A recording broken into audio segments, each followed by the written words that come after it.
kining libroha mo ay itong gitunan sa atong brothers meeting karon. Kita salamat. Ang uluhan na mga pagtulunan sa pagka-ansyano. Ang ngayon kayo ning mga batan-on mo igsoon abong pa. Taas pa sila panahon nga mobansay ani. Amen. Amen.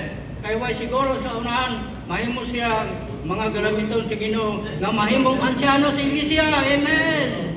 Di pa way tanan. Akong bahay, dili na maghiman ko iglesia, aliman ko ansyano sa iglesia. Idara naman ko.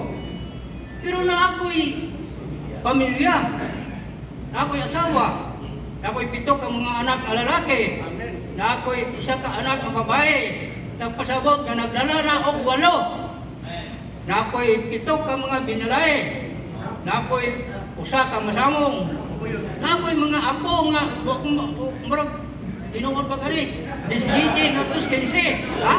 15 na kabuok, kayo man ako mayaw. Pero nagsiguro ko nga nagina sa 15 o 17. Muna ang ngayon ako, ansyanuhan, amen. Kamu na ay yung pamilya. Muna ang ngayon nga itong ansyanuhan.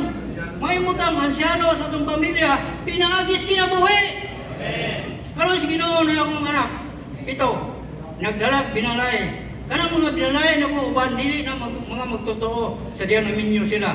Pero salamat karon nga nadala di sa iglesia. Tungod sa kinabuhi. Walang padala sa doktrina. Nadala na pinaagis pag kinabuhi sa ansyano. Amen. Ansyano sa pamilya. Nakoy mga apo, kalos Ginoo, wag gyud jamoy na as reliyon. Na karon sa iglesia. Naguna-una pa ganyan ang 1 ka apo nako nga magtug Malaysia aron magtuon dito kay dunay mga batan-on nga patuon sa Malaysia. Oh, munang nagayog salamat sa Ginoo nga igsoon. Bisag dili ko ansyano sa iglesia, pero na ako'y tulubagon maong iglesia ang mao akong panimalay nga ngayon akong iglesyahan ansyanuhan pinagis kinabuhi. Labi na nagtutunan karon. Makaila sa paylo sa Ginoo diha sa kinabuhi. Amen. Makailaw ta karon sa pailis Ginoo.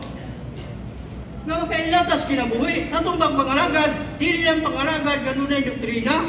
Kung dili makailaw ganun tatang sa itong pagpangalagad, nga nakagitay kinabuhi.